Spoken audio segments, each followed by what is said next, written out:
All right, let's talk a few minutes about the rubrics. The rubrics cover the review questions, the ethical dilemmas, and the discussion boards.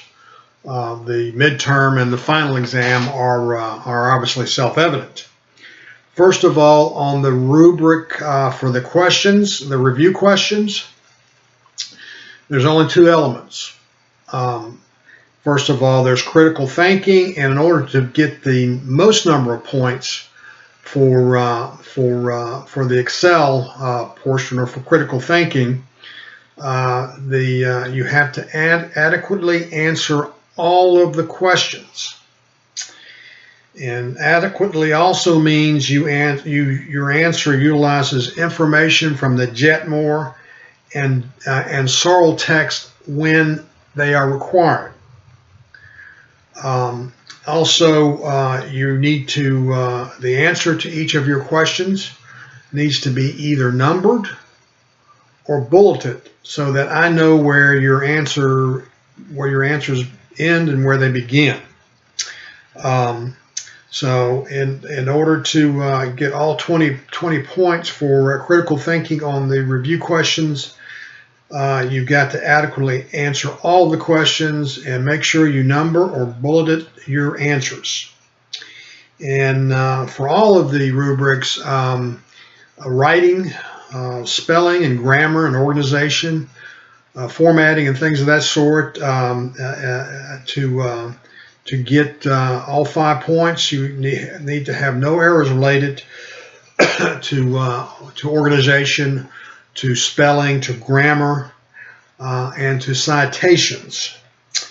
It's not necessary to reference either required text at the end of your answers, but if you should properly cite the text in your answer, especially if you directly quote from either text. So that is review questions. The next one is ethical dilemmas. And there are four critical elements. The first is the identification and evaluation of relevant facts. In order to get all 10 points, you have to maintain an open mind until the conclusion.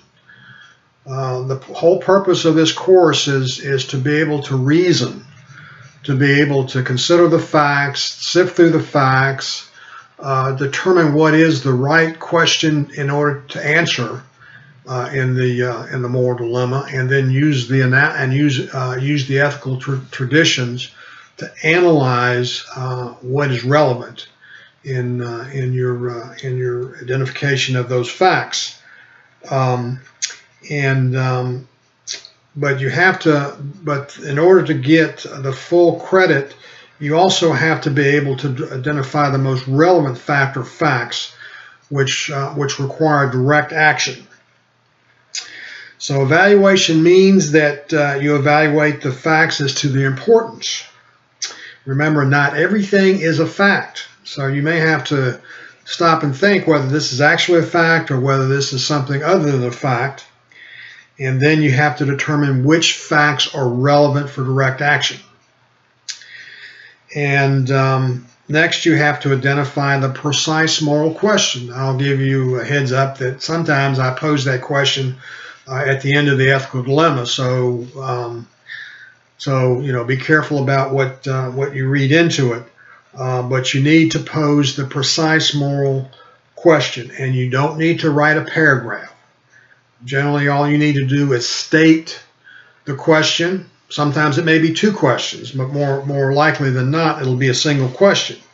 Then you have to correctly apply all three of the ethical theories: virtue ethics, utilitarianism, and Kantian ethics, or moral duty or duty and reason, to the moral question, and draw a thoughtful and reasonable conclusion.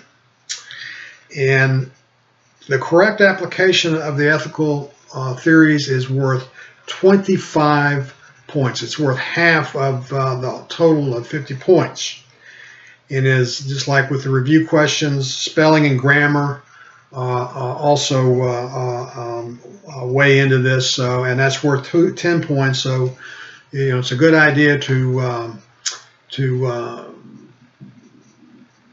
read your paper again, looking for mistakes, or maybe even have someone else read your paper for you to point out any errors that you may have. So the ethical dilemma assignment is worth 50 points.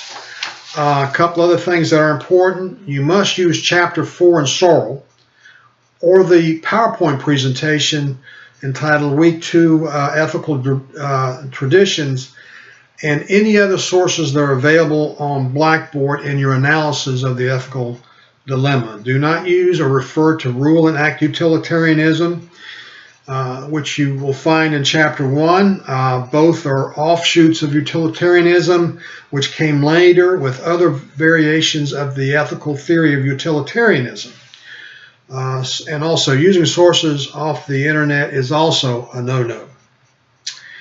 And importantly, too, organization as far as spelling and grammar refers to the instructions that your paper must be organized according to 4 headings. And if you review my examples of the overcrowded lifeboat and the Heinz problem, you will see how the paper is structured. First of all, you've got a subheading where you'll evaluate and identify the relevant facts. Then you've got another subheading, precise moral question. Your third subheading is application of the ethical theories. And your fourth and final subheading is conclusion. Also, make sure that your paper is double spaced.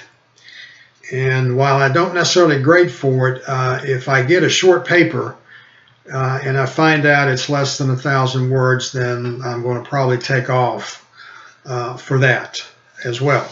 So that's the information that's covering getting the most points on ethical dilemmas. Excuse me. And finally, we have the discussion boards. There are four critical elements in order to get the top grade. For the first one is discussion board questions. And it requires you to adequately answer all of the questions in your initial post. And like review questions, you need to either number them or bullet them, your answers.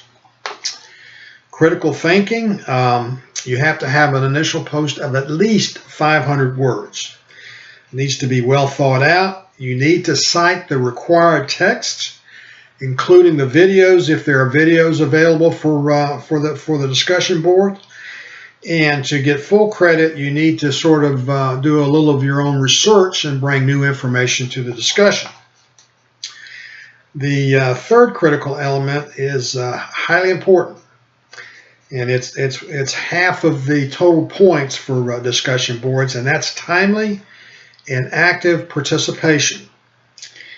And that means that in order to get all 25 points for timely participation, you need to post your initial post early, either Sunday or Monday of the week, the first or second days. And you have to have all your posts and responses to other students' posts. There needs to be at least 3 calendar days in which you've visited the discussion board, and you need to make at least 3 thoughtful responses to 3 other students' posts. And if they pose a question to you or make a challenge, then I'm sort of expecting you to respond. And finally, writing. Same way with spelling and grammar. No errors related to organization, grammar, and style and citations. So when I'm reviewing your work, I'm looking at it very closely in terms of your initial posts, not the responses, but your initial posts should be grammatically correct and no spelling errors. Just to review the comments that you'll find below the rubric, you need to adequately answer. Adequately also means your answer utilizes information from the video or the Searle and Jetmore text when required. And the required text refer to the Searle and Jetmore text. Other sources are student research sources that bring new information which enhance the discussion. And outside sources need to be more than a reference or a quote. You need to bring some new information to the discussion. Importantly, the minimum word count applies only to your answers. Repeating the questions in your answers does not count towards the 500 word minimum. And I would suggest you carefully review each video, and you probably want to take notes in order to be able to adequately answer the questions. And a thoughtful response to another student's post asks probing questions or specific about why they agree or disagree, or even challenges another student in their thinking. If your response to another student's post is too short, or it's in essence simply a ditto or I don't agree, I will not count it. I'm not looking for 2 or 3 word responses. This means that you will have to visit the discussion board frequently. As I said, timely and active participation is half the points on each of the 4 discussion boards, so that you can respond to any questions, or maybe even challenge other students in their thoughts. So that covers the 3 rubrics.